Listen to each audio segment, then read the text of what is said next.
يا رب بالمصطفى بلغ مقاصدنا واغفر لنا ما مضى يا واسع الكرم.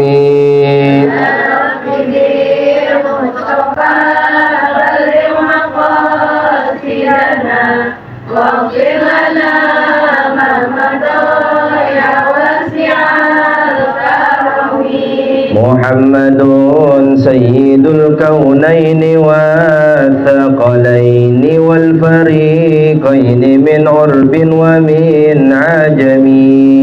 يا رب بالمصطفى بلغ مقاصدنا واغفر لنا ما مضى يا واسع الكرم. هو الحبيب الذي ترجى شفاعته لكل هول من الأهوال مقتحم. يا رب بالمصطفى بلغ مقاصدنا واغفر لنا ما مضى يا واسع الكرم. نبينا الآمر الناهي فلا أحد أبر في قول لا منه ولا نعم. يا رب بالمصطفى بلغ مقاصدنا واغفر لنا ما مضى يا واسع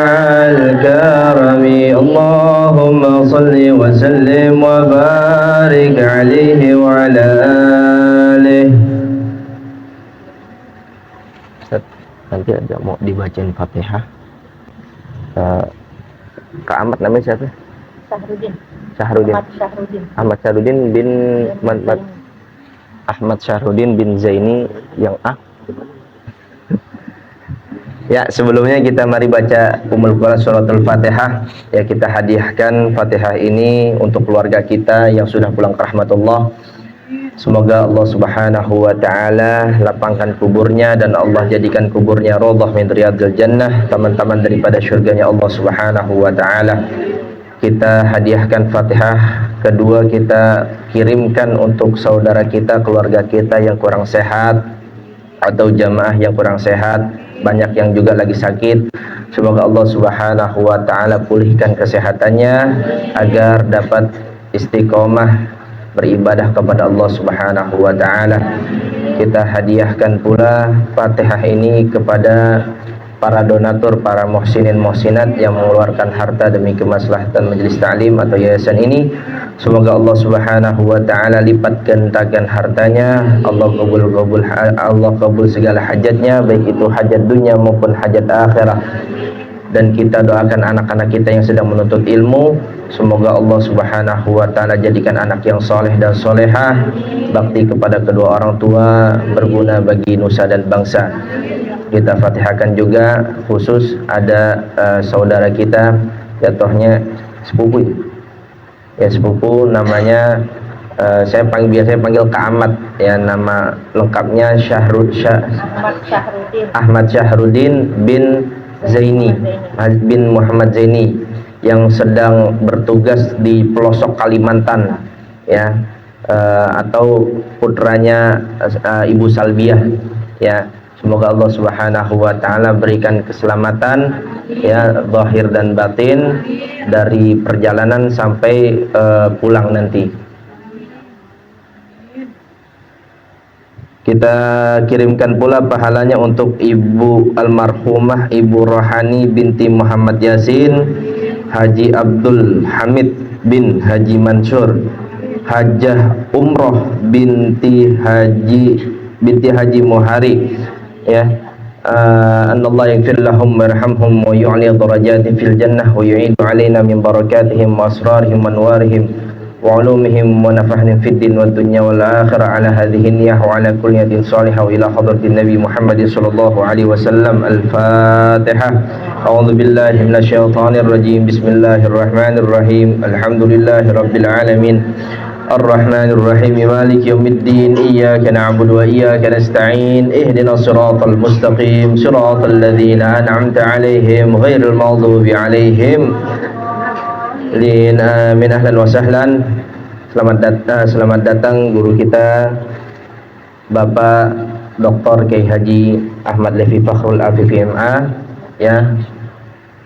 Karena beliau ini singkat pagi hari ini untuk melanjutkan acara selanjutnya, kalau nggak salah acara Maulid. Kepada beliau, falyatafaddal mashkur. Shallu ala Nabi Muhammad. Assalamualaikum warahmatullahi wabarakatuh.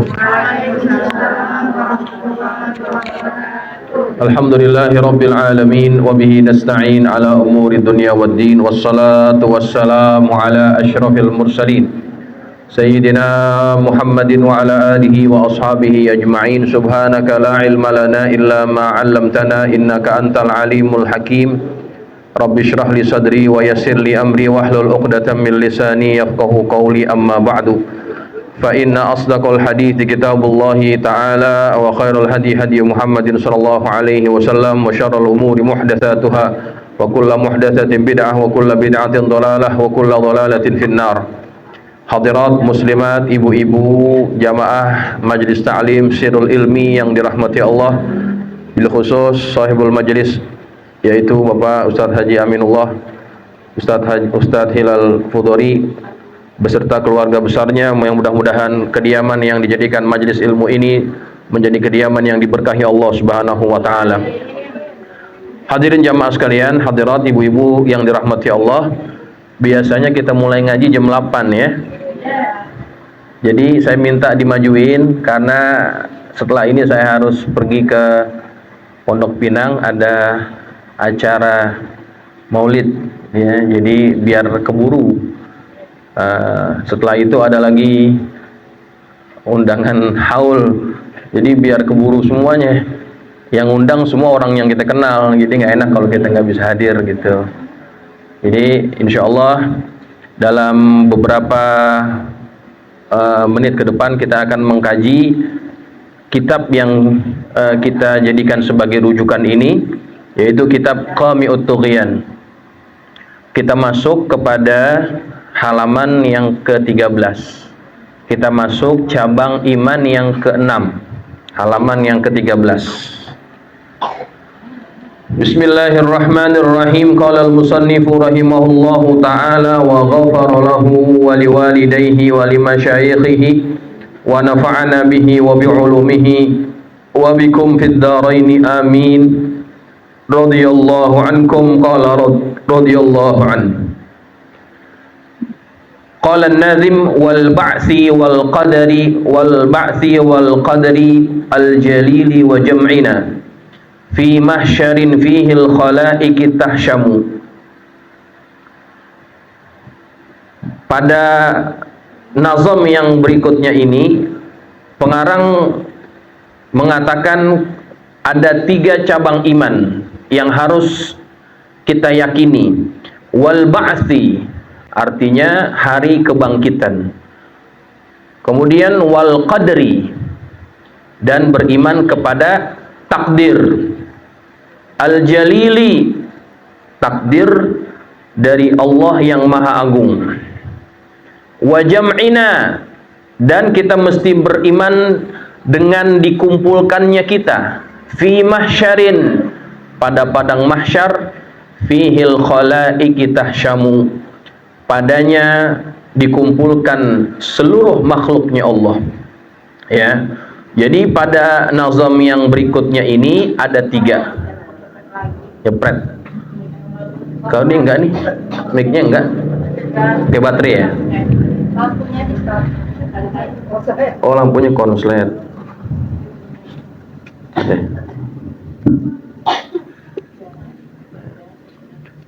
Baik, jadi kita bahas satu-satu ya. Wasyu'batus sadis, dan cabang iman yang ke-6 adalah al-imanu bi annallaha yab'atsul mauta. Kita beriman bahwasannya Allah itu membangkitkan orang yang sudah mati. Sawa'un kanu makburina au gharqiyin au ghairu dzalik, au ghairu dzalik, baik keadaan orang yang mati itu dikubur, atau matinya tenggelam, atau matinya selain daripada itu, semuanya akan dibangkitkan oleh Allah pada hari kiamat. Wal mab'utsu huwa ainu hadzal badan, dan kebangkitan itu adalah dengan badan kita sekarang. La mitlahu ijma'an, bukan badan kita yang lain secara ijma'. Qala Allah Ta'ala, Allah Ta'ala berfirman, za'amal ladzina kafaru allan yub'atsu, orang-orang yang kufur mereka meyakini bahwasannya mereka tidak akan dibangkitkan. Qul, katakanlah, bala wa rabbi latub'atsunna, benarlah bahwa Tuhan kami, Tuhan kita pasti akan membangkitkan kita. Nah, jamaah sekalian, cabang iman yang berikutnya ini adalah kita beriman bahwa Allah akan membangkitkan kita pada hari kiamat. Ya, dibangkitkan dari mana? Dibangkitkan dari alam kubur, atau nama lainnya adalah alam barzakh. Kubur dengan barzakh sama. Apa itu barzakh? Barzakh artinya alam pemisah antara dunia dan antara dunia dan akhirat. Itu namanya barzakh. Ya. Jadi sebelum kita berada di hari akhirat, yaitu dibangkitkan nanti, kita berada di yang disebut dengan alam barzakh. Sampai kapan kita berada di alam barzakh? Sampai dihancurkannya alam semesta ini. Kemudian setelah hancur, Allah akan bangkitkan semua makhluk dari kubur mereka ataupun dari barzakh mereka. Baik yang dikubur, baik yang mati tenggelam, baik yang matinya terbakar, matinya dimakan binatang buas. Kan secara fisik udah nggak ada, Bu, ya. Bahkan orang yang di kuburan 20 tahun itu udah nggak ada lagi. Dagingnya sudah hancur, tulangnya juga sudah hancur. Hanya tinggal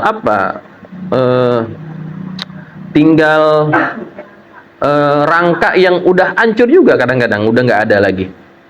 Tetapi Allah itu mampu membangkitkan makhluk walaupun sudah hancur lebur, ya, termasuk makhluk-makhluk yang sudah tidak lagi ada bentuknya.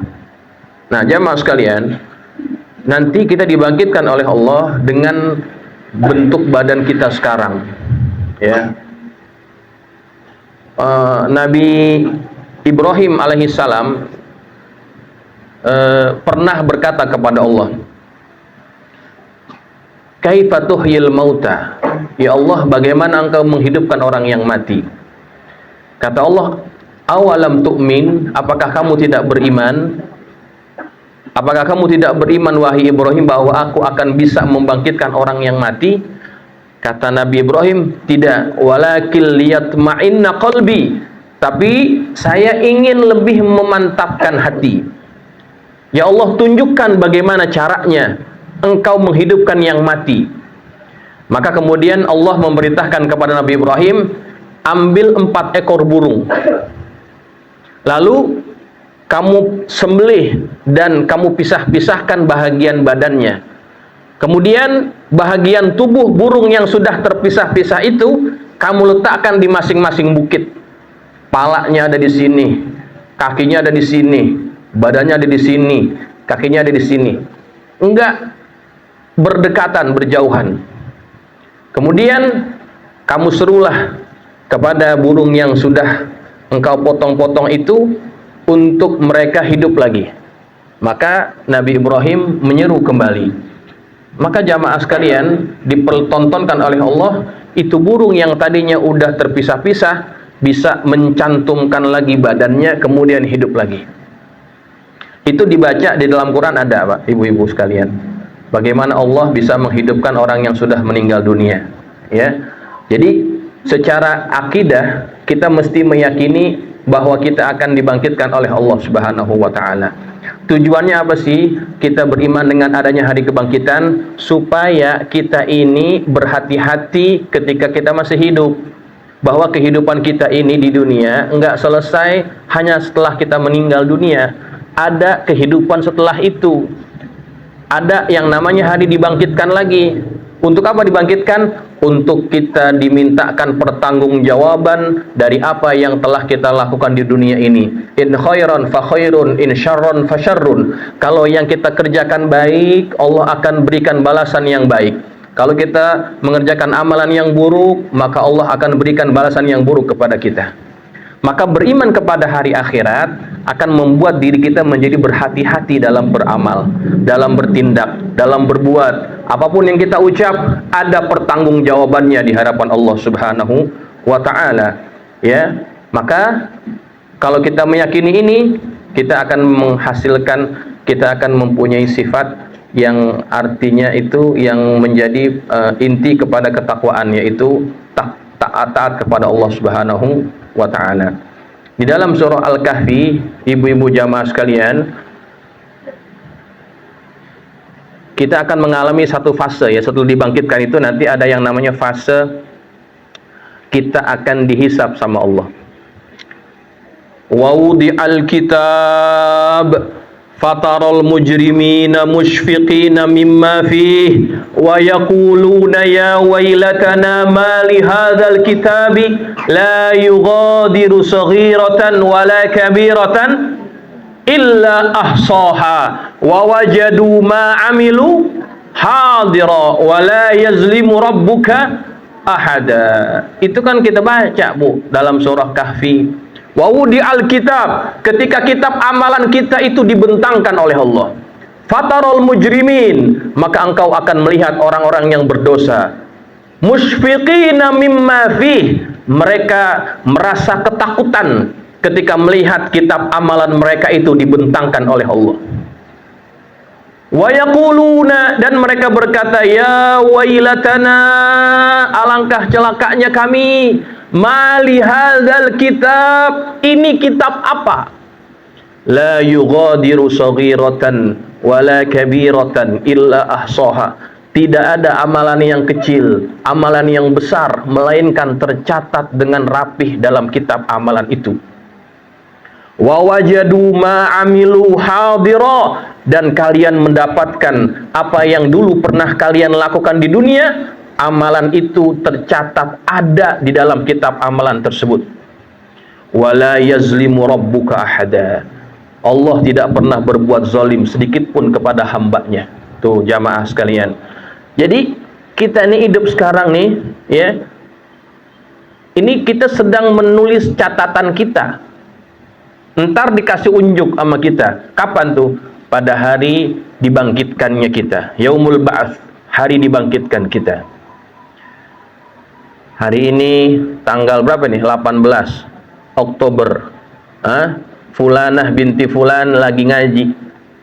Ngajinya di Sirul Ilmi. Baca kitabnya ini. Itu ada catatannya, Bu. Habis dari sini dia ngerumpi lagi. Ada juga catatannya.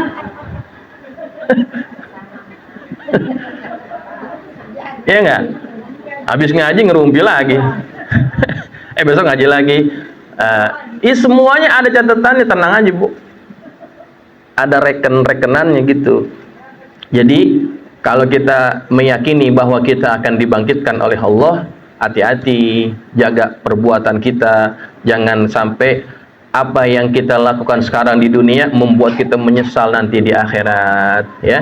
Ya, jadi biar kehidupan yang cuman sekali ini menjadi ladang amal kita, ladang pahala kita nanti di negeri akhirat. Ya, baik jamaah sekalian, orang-orang kafir mereka tidak mempercayai adanya hari kebangkitan. Kalau orang kafir yang dihadapi Nabi memang mereka nggak meyakini. Tetapi kalau zaman sekarang orang yang tidak meyakini hari kebangkitan itu disebut dengan golongan ateis. Golongan-golongan ateis, mereka tidak percaya adanya hari-hari tersebut. Bahkan pernah kita dengarkan salah satu tokoh politik di Indonesia yang berkata, akhirat itu adalah fantasi. Akhirat itu adalah apa ya Nabi ya? Dibilang waktu itu sesuatu yang tidak nyata. Dan kalau perlu, nggak perlu diajarkan agama Islam ataupun pelajaran agama di sekolah. Karena pelajaran agama itu membuat kita mempercayai sesuatu yang tidak nyata. Di antara yang dianggap tidak nyata itu apa? Hari akhirat. Tuh, naudzubillah. Nah, jadi orang yang beriman dia harus mempercayai ini. Kalau dia mengingkari adanya hari kebangkitan, maka imannya tidak sempurna di mata Allah Subhanahu wa taala. Ya. Baik. Kemudian kita masuk kepada cabang yang berikutnya. Wa syu'batus sabi'ah. Cabang yang ketujuh. Al-imanu bil qadri. Beriman dengan qadar atau dengan takdir. Bi an ta'taqida anna Allah Ta'ala awjadal asya'a ala tabaqin ma sabaqa bihi ilmuhu ta'ala. Maksudnya beriman dengan qadar, dengan takdir adalah engkau meyakini bahwasannya Allah aujadal asya, menciptakan segala sesuatu ala tabakin, atas tingkatan-tingkatan ma sabaqa bihi ilmuhu ta'ala, berdasarkan ilmu Allah yang terdahulu. Fajami'u af'alil khalqi bitaqdirillahi ta'ala, dan seluruh perbuatan makhluk adalah berdasarkan takdir dari Allah Ta'ala. Fayanbaghi lil insani, maka sudah seharusnya bagi seorang manusia an yardiya bikulli ma yajri bihil qada, bahwa ia meridhai, bahwa ia rela dengan segala apa yang terjadi daripada ketentuannya, daripada qada ataupun ketentuan, ya. Nah, jamaah sekalian, ini cabang iman yang ketujuh, yaitu beriman dengan takdir. Semua apa yang kita lakukan, apa yang kita kerjakan, yang menjadi af'alul khalqi, perbuatan makhluk, itu semuanya adalah ketentuan dan takdir daripada Allah. Jadi apa buahnya dari beriman kepada takdir ini? Kalau kita beriman kepada takdir, maka apapun yang terjadi dalam kehidupan kita, kita akan menerimanya. Kita tidak akan menolak ketentuan itu, karena kita yakin bahwa ia adalah menjadi ketentuan daripada Allah Subhanahu wa ta'ala. Contoh, misalkan kita punya motor, kemudian motor kita hilang. Apa respon kita ketika motor kita hilang? Sedih, apalagi kesel, apalagi nangis, apalagi marah. Betul nggak? Tuh, kalau kita punya barang hilang. Tapi kalau kita kembalikan lagi, ya Allah, motor saya hilang ini, itu menjadi ketentuanmu ya Allah. Itu motor kalau kita jagain betul-betul, kalau emang takdirnya bakal hilang, Bu, hilang juga. Betul nggak? Nah, jadi kalau kita meyakini takdir, maka hati kita menjadi lebih tenang, hati kita menjadi lebih lapang ketika menerima hal-hal yang kita tidak maui, kan begitu. Dan takdir itu ada yang baik, ada yang buruk. Bukan berarti Allah menghendaki buruk, enggak. Maksudnya itu dari kacamata kita. Ada yang menjadi takdir baik, kita dapat duit, dapat rumah, dapat anak yang soleh, itu kan takdir baik. Semua kepengen, semua mau kalau yang kayak begitu tuh. Tetapi dalam hidup ini kadang-kadang ada yang nggak enak, Bu. Ya, ada yang nggak enak, yang berupa ujian-ujian hidup, ya. Misalnya apa? Ketipu orang, kecelakaan, sakit, apalagi di madu, barangkali begitu. Contoh, nama juga contoh. Iya, di madu manis. Ada yang bakal janda ya. Contoh nih Bu ya, namanya contoh, kan terserah saya. Nah, kalau yang hal-hal yang nggak enak kan kadang-kadang kita berat nerimanya, ya kan? Tapi ketahuilah semua ketentuan itu, yang baik atau yang nggak baik, yang enak nggak enak, semua datangnya dari Allah. Kita mau apa? Kita bisa apa? Ketika Allah sudah tentukan kita seperti itu, kita mau nolak nggak bisa. Setiap ketentuan yang ada pada kita ini semuanya datangnya daripada Allah, ya. Maka tugas kita sebagai hamba hanya menerimanya saja, nggak boleh kita membantah, kita protes atau kita kecewa kepada ketentuan Allah Subhanahu wa taala itu. Nggak boleh. Itu tidak beriman namanya. Dulu Bu, pada tahun 90-an kalau nggak salah, ada penyanyi yang terkenal tuh. Judulnya Tenda Biru.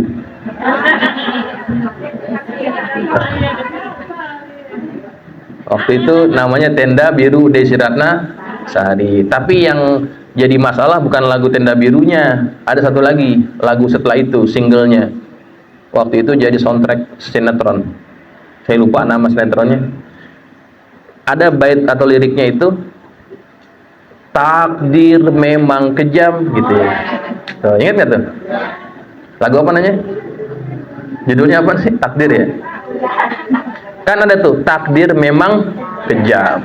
Bu, itu waktu itu rame Bu, ingat nggak? Waktu itu rame, MUI protes tuh, nggak boleh bilang takdir kejam, sama aja kita bilang Allah kejam, gitu.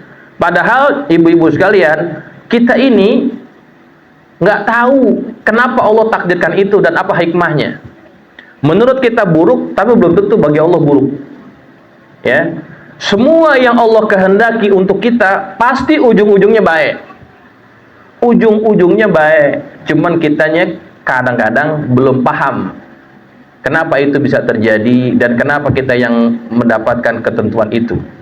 Ya, saya beri contoh begini Bu. Ini gambaran ya, ilustrasi biar kita paham, memahami takdir yang tidak enak. Ada seorang ibu yang sedang bikin kerajinan tangan. Apa namanya tuh yang suka disulam-sulam, rajutan.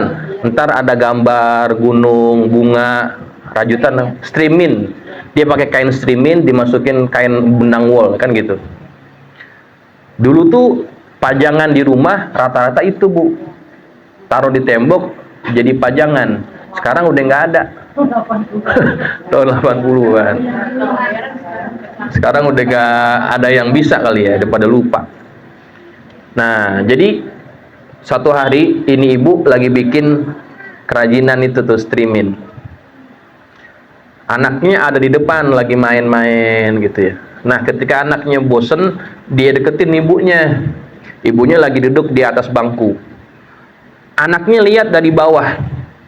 Kata anaknya apa? Ibu bikin apaan tuh? Kok jelek banget? Gitu. Kata anaknya, ibu bikin apaan? Kok jelek banget? Kenapa dia ngomong jelek? Karena si anak ini ngelihatnya dari bawah. Kalau ibu-ibu lihat kain strimin dari bawah, apaan bentuknya? Nggak ada bentuknya, berantakan. Kata ibunya, entar kamu main aja, entar ibu kasih, kalau jadi ibu kasih unjuk. Main lagi nih anak. Nah, setelah jadi dipanggil sama ibunya. Nah, sini. Ini ibu tunjukkan apa yang tadi ibu buat. Sini. Ini anak disuruh naik. Disuruh naik. Nih, sini lihat.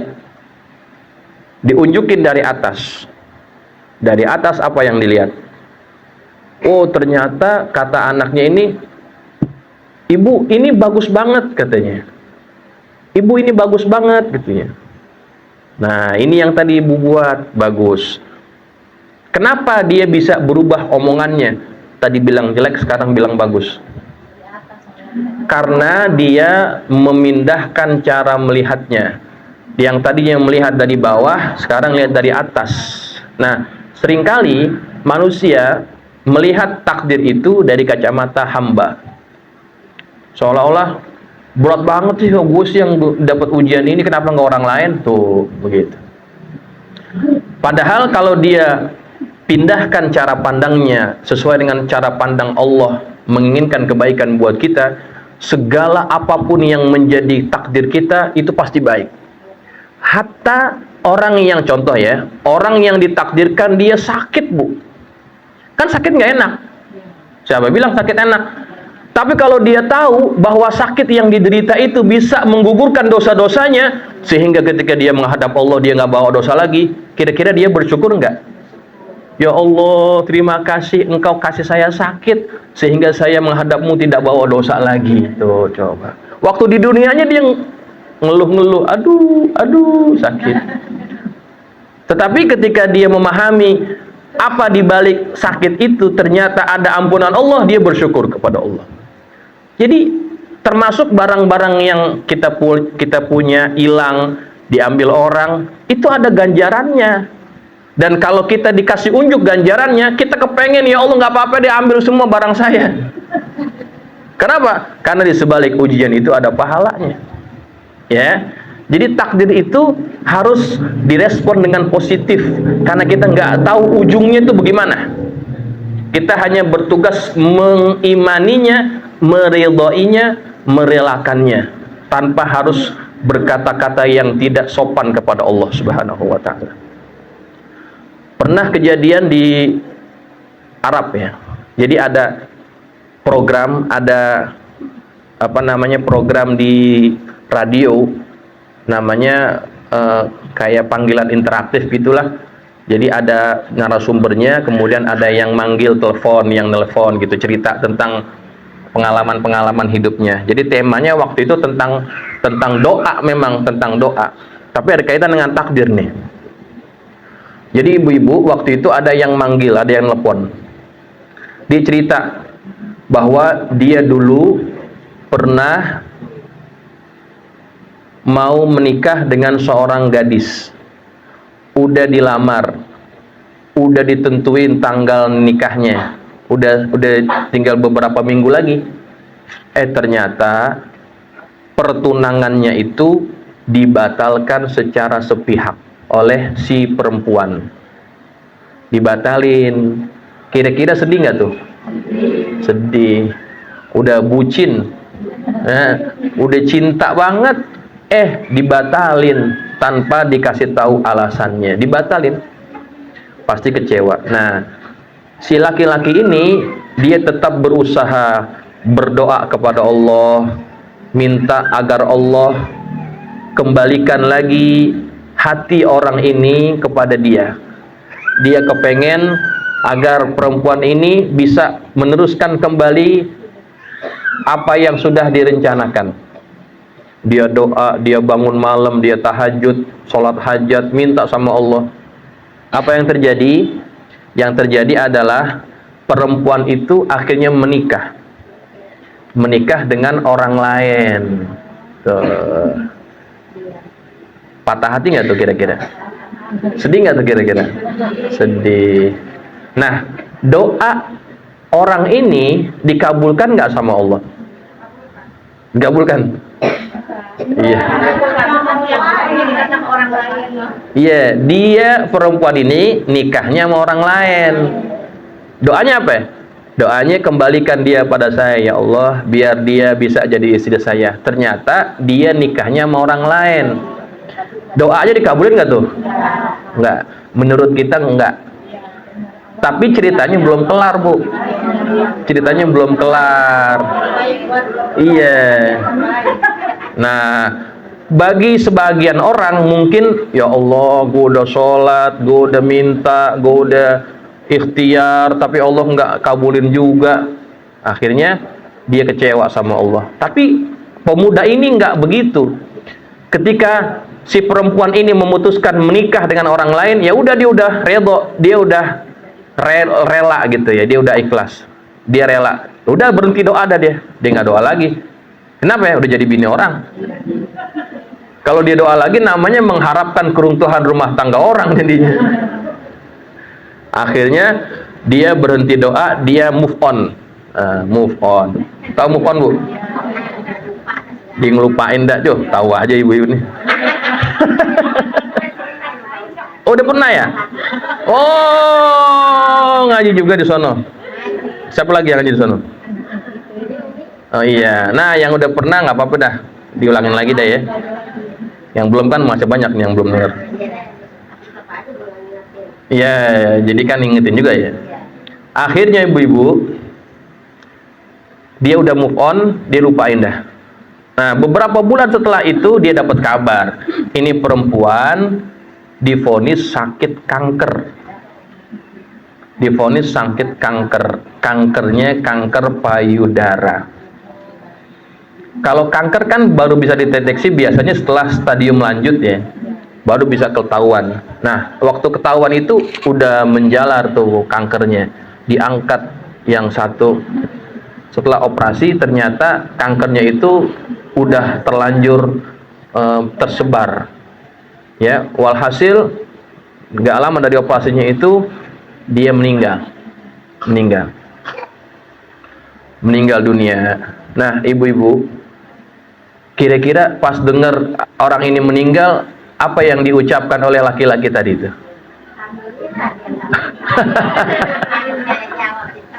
Iya. Oh, ibu yang jawab ya. Nah, jadi kalau pas dia dengar si perempuan itu meninggal, yang laki-laki bilang apa tuh waktu itu? Innalillah apa alhamdulillah kira-kira? Iya. Iya, diucap juga innalillahi wa inna ilaihi rajiun. Yang kedua diucap alhamdulillah. Alhamdulillah gue nggak jadi kawin sama dia. Iya kan?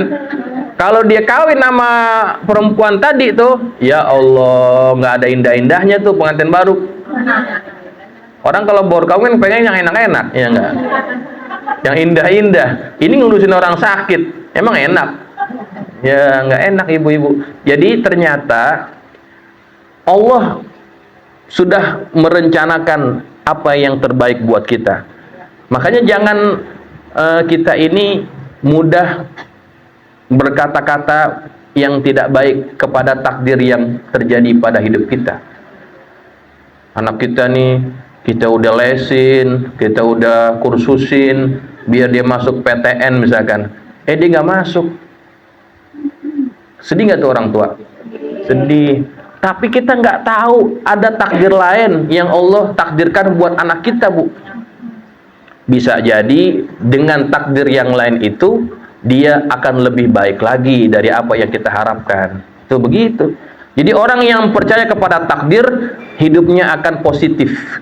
Ya, hatta kepada hal-hal yang dia nggak enakin, perkara yang dia terima yang dia rasa nggak enak, maka dia akan selalu positif kepada Allah Subhanahu wa taala. Sesungguhnya semua yang Allah takdirkan kepada kita semuanya baik. Maka jamaah sekalian, Nabi ajarkan kita kalau kita dapat nikmat yang ngenakin, kita ucapnya alhamdulillah bi ni'matihi tatimmus sholihat. Itu doanya. Itu ucapannya. Kalau dapat nikmat yang menyenangkan, bacanya alhamdulillah bi ni'matihi tatimmus sholihat. Begitu ibu-ibu. Nah, kalau yang kita dapetin, yang kita rasa nggak ngenakin kita, berat gitu ya, kita tetap puji Allah. Apa bentuk pujiannya? Alhamdulillah ala kulli hal. Alhamdulillah ala kulli hal. Apa artinya? Segala puji bagi Allah atas segala keadaan. Atas segala keadaan, ya. Ibu-ibu, sekuat apapun kita menghindari sesuatu yang tidak kita inginkan, kalau ia sudah menjadi ketentuan kita, pasti terjadi. Ya, kita tidak bisa menghindar dari takdirnya Allah. Kita hanya punya satu pilihan, yaitu redha terhadap ketentuan dari Allah. Begitu ya. Kemudian kita baca nih kisahnya. Wayuhka, dan diceritakan Anis Syekhi Afifuddin Az-Zahid, dari Syekh Afifuddin Az-Zahid. annahu kana bi Misra, bahwasannya dia berada di kota Mesir, di negeri Mesir. Fabalaghahu ma waqa'a bi Baghdad min qatlil kuffari lil muslimin, maka telah sampailah kepadanya apa yang terjadi di negeri Baghdad atau di kota Baghdad dari penyerangan orang-orang kafir kepada orang muslim. Diserang kota Baghdad oleh orang kafir. Itu siapa yang nyerang? Yang nyerang adalah tentara Tartar. Tentara Tatar yang berasal dari Mongol, yang dipimpin oleh Jubilai Khan, ya, Kubilai Khan itu pemimpinnya. Nah, hatta kharabat Baghdad thalatha sinina wa nisf sanah, sehingga hancurlah kota Baghdad, hancur lebur selama 3 tahun setengah, bi ghairi khalifah, tidak ada pemimpinnya. Hancur lebur itu kota Baghdad. Padahal Baghdad pada waktu itu adalah pusat ilmu. Kota Baghdad adalah pusat pemerintahan. Tuh, hancur Bu waktu itu. Wa min ta'liqil kuffaril masahif fi a'naqil kilab. Dan orang-orang kafir mereka menggantungkan mushaf-mushaf Al-Qur'an di leher anjing-anjing. Tuh, saking mereka itu begitu dahsyatnya menghancurkan kota Baghdad, sampai anjing-anjing yang ada di Baghdad digantungin Quran.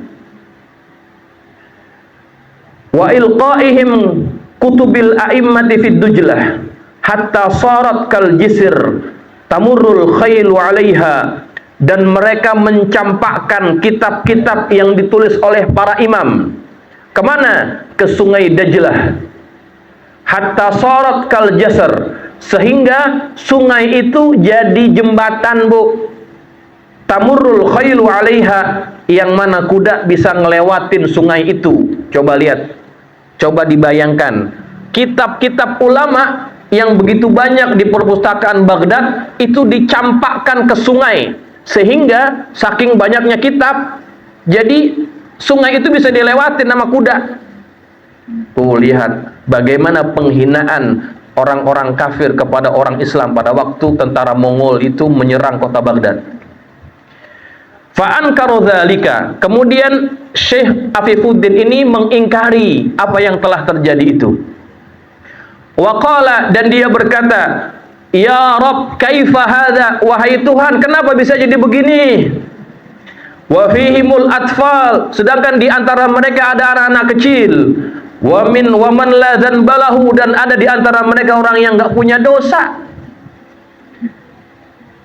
Faro'a fil manam, maka kemudian dia melihat dalam mimpinya. Dia tidur dan dia bermimpi rojulan, dia melihat seorang laki-laki, fi yadihi kitabun, di tangan anak itu, di tangan laki-laki itu ada satu kitab. Fa'akhadahu, dan dia mengambilnya. Syekh Afifuddin mengambil kitab itu dari laki-laki tersebut. Fa'idha fihi hadzanil baitani min bahril mutakharib, maka dia melihat di dalam kitab tersebut ada 2 bait yang tertulis. Apa bunyi baitnya? Da'il i'tirada famal amru laka walal hukmu fi harakatil falaki wala tas'alillaha an fi'lihi faman khada lujjata bahrin halaka. Da'il i'tirad, janganlah kamu membantah. Maksudnya membantah apa? Membantah ketentuan Tuhan. Famal amru laka, karena urusan itu bukanlah urusanmu. Urusan takdir itu bukanlah urusanmu. Walal hukmu fi harakatil falaki, tidak ada hukum dalam pergerakan bintang-bintang. Itu semua atas ketentuan daripada Allah. Wala tas'alillah an fi'lihi, janganlah engkau bertanya kepada Allah tentang perbuatannya. Kenapa ya Allah? Kenapa begini? Jangan ditanya. Faman khada lujjata bahrin halaka, barang siapa yang coba merenangi lautan luas maka dia akan binasa. Maksudnya apa? Maksudnya urusan takdir itu bukan urusan orang. Urusan takdir bukan urusan manusia. Ketika Allah sudah mentakdirkan itu, jangan pakai bilang, kenapa Allah engkau takdirkan seperti ini? Nggak boleh. Maksudnya begitu, jamaah. Nah, jadi kisah ini itu terjadi di Mesir oleh seorang ulama yang namanya Afifuddin Az-Zahid. Yang dia nggak terima tuh takdir Allah bahwa negeri Baghdad hancur lebur. Ya Allah, kenapa begini gitu. Kata Allah, ente jangan banyak nanya, bahasa kitanya. Kalau Allah sudah kehendaki nggak ada yang bisa ngalangin gitu. Sama pada waktu ini, Bu. Waktu di negeri Yaman itu dikuasai oleh komunis. Ya. Itu pernah terjadi di Yaman bahwa mereka dikuasai oleh rezim komunis. Selama berpuluh-puluh tahun mereka dikuasai komunis. Sehingga banyak ulama-ulama yang dibunuh. Termasuk bapaknya Habib Umar bin Hafidh. Habib Umar bin Hafidh, bapaknya itu pernah diculik oleh gerombolan komunis ini. Habis ngajar dari masjid subuh, kemudian ada mobil yang datang, kemudian dibawa bapaknya itu dan nggak pernah pulang lagi. Sampai hari ini memang udah meninggal. Jadi beliau waktu itu masih kecil, Bu. Habib Umar masih kecil. Dia melihat bapaknya itu diambil, diangkut, dibawa oleh orang-orang ini. Orang-orang komunis. Tuh, pada zaman itu banyak ulama-ulama yang dibunuh. Oleh siapa? Oleh orang-orang yang berfahaman komunis. Termasuk siapa? Termasuk Habib Salim bin Abdullah bin Umar Asy-Syatiri. Habib Salim, tuh beliau tuh, fotonya tuh. Yang nomor 3 dari kanan. Ya. Yang ujung sono, yang dekat sound, yang dekat speaker. Ya, itu Habib Ali Masyhur. Yang kedua Habib Abu Bakar Gersik. Yang ketiga itu namanya Habib Salim Asy-Syatiri. Beliau itu pernah mengalami satu perbuatan di mana beliau itu ditabrak, Bu. Ditabrak, maksudnya mau dibunuh tapi nggak meninggal. Ditabrak sama mobil mereka sehingga kemudian kakinya patah. Ya, sampai tua tuh masih ada bekas-bekas itu. Nah, itu Habib Salim. Beliau sudah meninggal dunia. Nah, Yaman termasuk Tarim itu kan negeri para wali ya. Negeri para wali, sehingga ada yang berkata begini, ya Allah, kenapa Yaman, kenapa Tarim yang banyak para walinya, kok nggak ada yang bisa menghalangi perbuatan orang-orang komunis ini? Kenapa mereka nggak doa? Kenapa mereka nggak bisa menghilangkan kesusahan ini? Begitu. Ada orang yang ngomong begitu, ya. Ini kan negeri para wali, kok sampai begini banget, gitu ya. Kemudian dia mimpi, Bu. Dia mimpi. Dalam mimpinya itu dia melihat para aulia Allah tangannya lagi diiket-iketin. Nggak bisa angkat tangan, nggak bisa doa. Maknanya apa? Maknanya kalau Allah akan kehendaki suatu takdir, maka nggak akan ada yang bisa menghalanginya. Hatta para walinya nggak ada yang bisa. Kalau Allah menghendaki sesuatu, nggak ada yang bisa.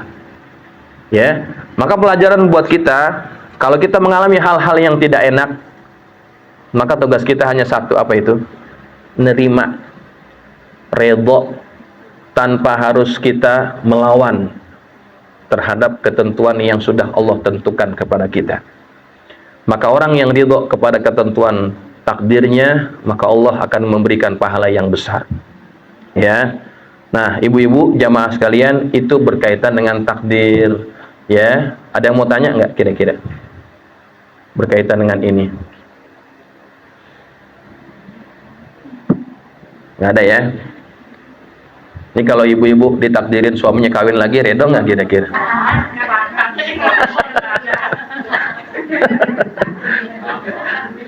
Hah? Redo nggak kira-kira? Ini yang laki nungguin, yang laki nungguin tuh jawabannya. Redo ya.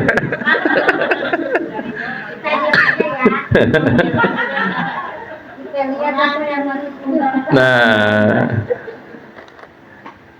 saya sih reda Pak Ustadz, suami saya kawin lagi, cuman ada syaratnya gitu. Apaan syaratnya? Langkain mayat saya gitu.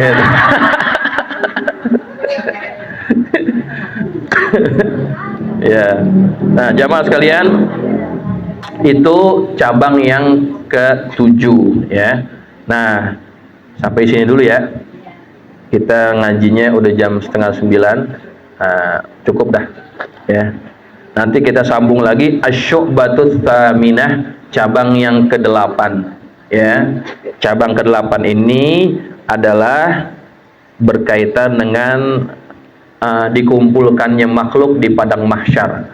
Ya, setelah kita dibangkitkan, kita nanti akan dikumpulkan di padang mahsyar. Ya, wallahu a'lam bissawab wa ilaihil marji'u wal ma'ab. Al-Fatihah.